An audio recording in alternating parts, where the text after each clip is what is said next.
Hello people, this is Sonali, the Melodramatic Bookworm. If you've been here before, welcome back, and if you're new to my channel, welcome to the Melodramatic Bookworm family.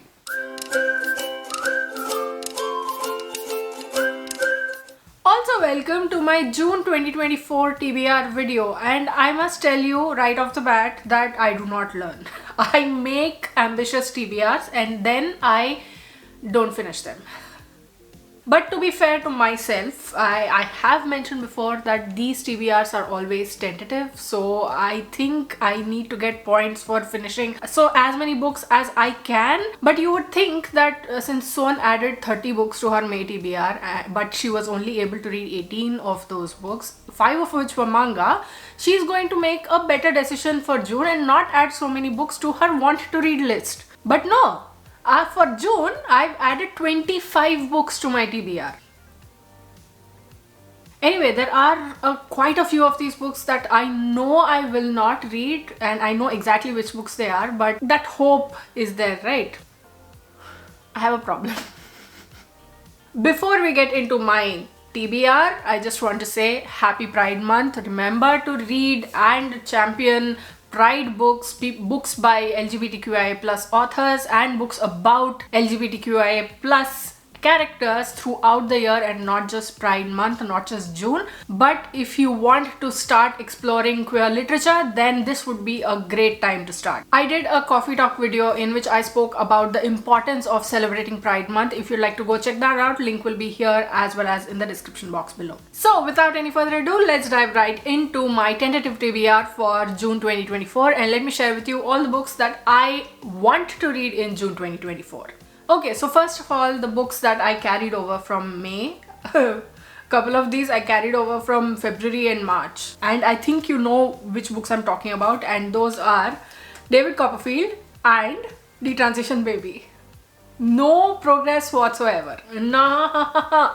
And the third book that I carried over from May was Lessons in Chemistry by Bonnie Garmus. This was the subscriber pick for May 2024, and I will be coming up with a reading vlog very soon. I'm about 50-60 pages in and I'm really liking this book. I really like Elizabeth Zott as a character, and it's evoking all of those emotions in me, like anger, disgust at those men, and disgust at society in particular. Next is the subscriber pick for the month of June, and that is Giovanni's Room by James Baldwin, and this is such a classic book, and I'm glad that you guys picked this book for me to read and vlog and review for you, and I know that I'm going to get my heart broken. This is about an American expat called David who is living in Paris, and he has proposed marriage to his girlfriend Hella, but Hella leaves to go somewhere, some work related thing or something, I don't know exactly what that is, and when she is not here in her absence, he becomes close, he hits it off with an Italian bartender called Giovanni, and they have this whole affair of sorts. But when Hella returns, David has to choose between a traditional, conventional, society approved life and between a life of freedom with Giovanni to be who he wants to be who he is, and that's what this whole book is about. At least that's what I gleaned from the blurb, and this is such a heartbreaking premise. I've known people to lose their minds over this book, and rightfully so in my opinion, because the themes in that little gist itself are sort of breaking my heart.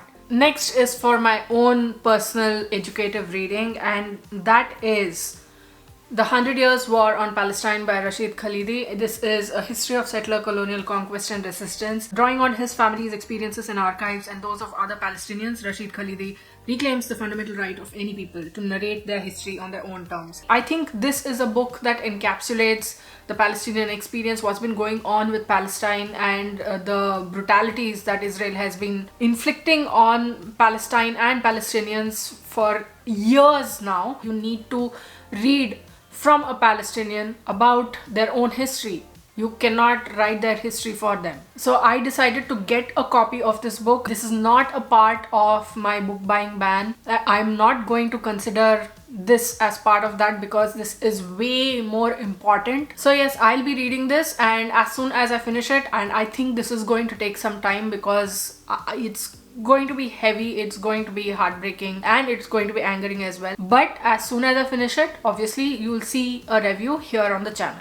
Next are the review copies, first of which is We Are the Quarry, Fate is the Hunter by Prasad and Shubhada Godbole. And Prasad Godbole is an ex-marine engineer, and he has like 36 years of sailing experience. And Prasad and Shubhada, his wife, have written this book, which is a non-fiction book, but it's a collection of their experiences. And I'm expecting a lot of fun, relatable, yet not so relatable experiences from these authors' pens. Relatable because of the human experience as a whole, and not relatable because their experiences are their own. And I'm very grateful to the authors for sending me a review copy for this. You will soon see a rapid review of this book here on the channel. Next is NXN The Beginning by Anil Prabhu. This is a historical fiction set in 10th century India in the kingdom of Kochi, where the full moon or Purnima is considered to be inauspicious. So one day on the morning of that Purnima night, Aditya, a spice merchant, is humiliated in front of his family by someone he owes money to. And he, in that sort of heavy haze and all, he goes to the seashore, wants to be alone, etc.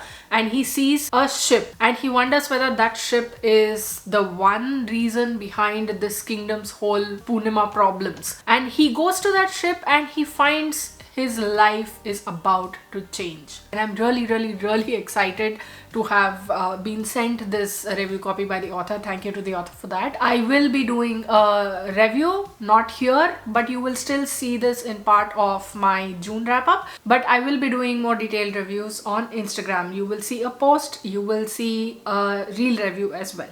Next up are 3 Netgalley ARCs, the first of which is The Last Time She Saw Him by Kate White.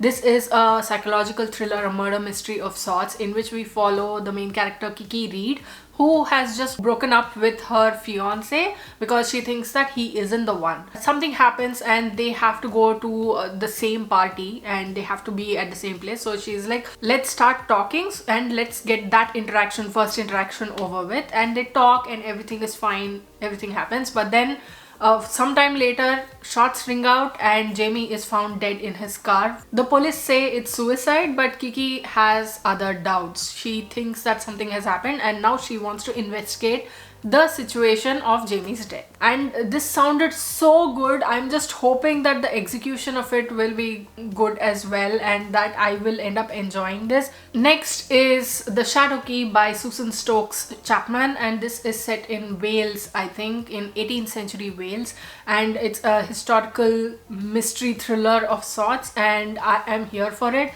There is this pastor or some kind of clergyman, and he is taken up this post. His predecessor has disappeared or something has happened to him, and he thinks that something is fishy in this whole business, and he is now determined to find out what exactly happened to his predecessor.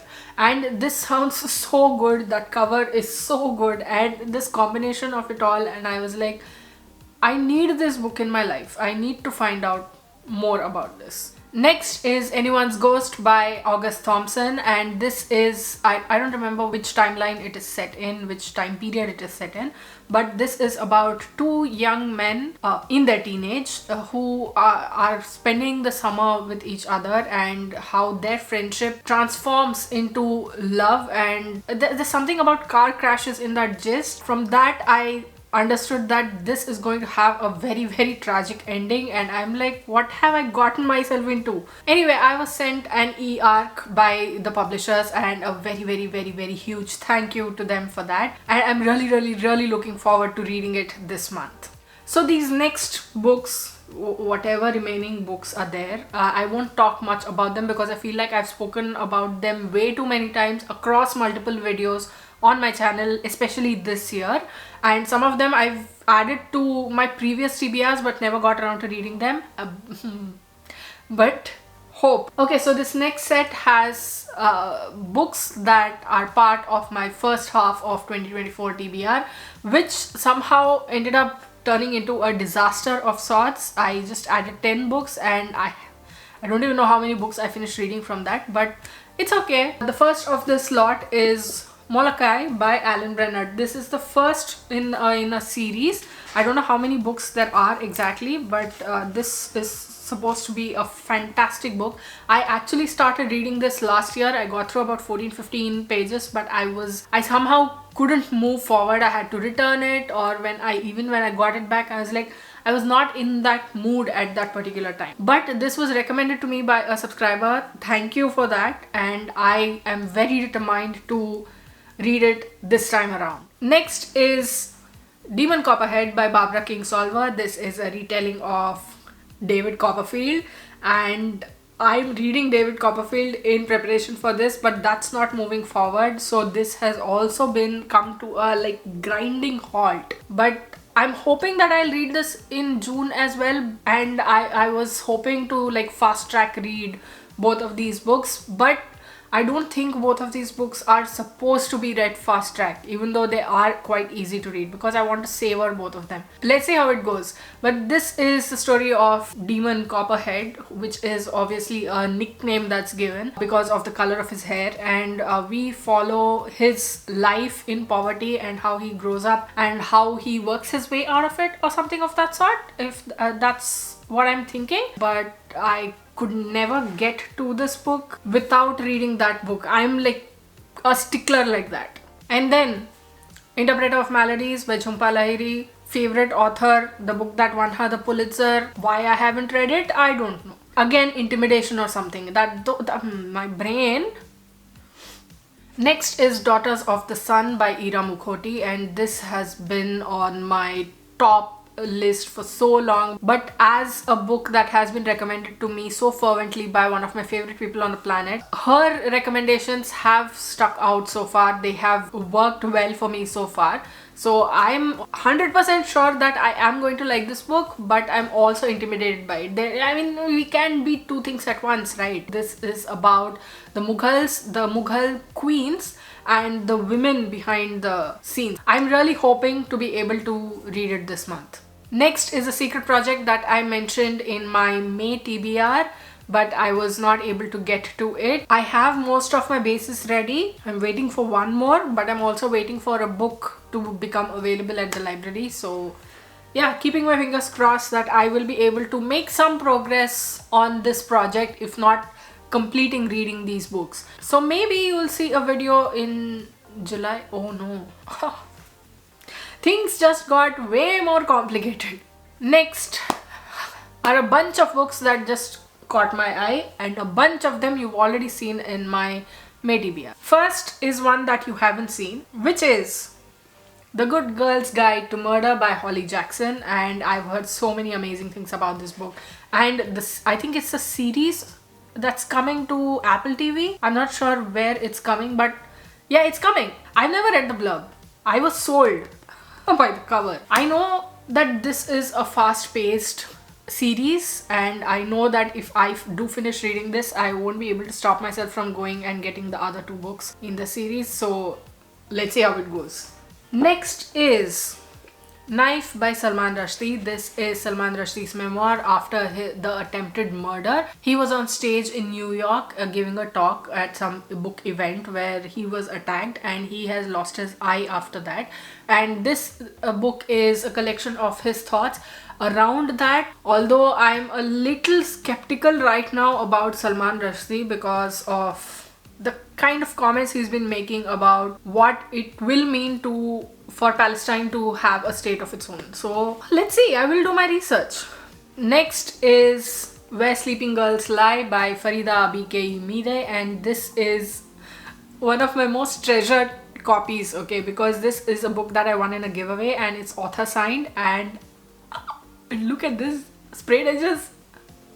But this is the story of a girl who joins a boarding school, but the very next day her roommate disappears, and now she's like very confused and she's wondering what's going to happen. But the school has secrets of its own, and when they come tumbling out, shit's about to go down. I know that I will devour this. This has more than 500 pages, but still Farida Abike Mide's writing is so fluid, and it will ring a bell somewhere inside you for a whole host of different things. Next is The Familiar by Lee Bardugo.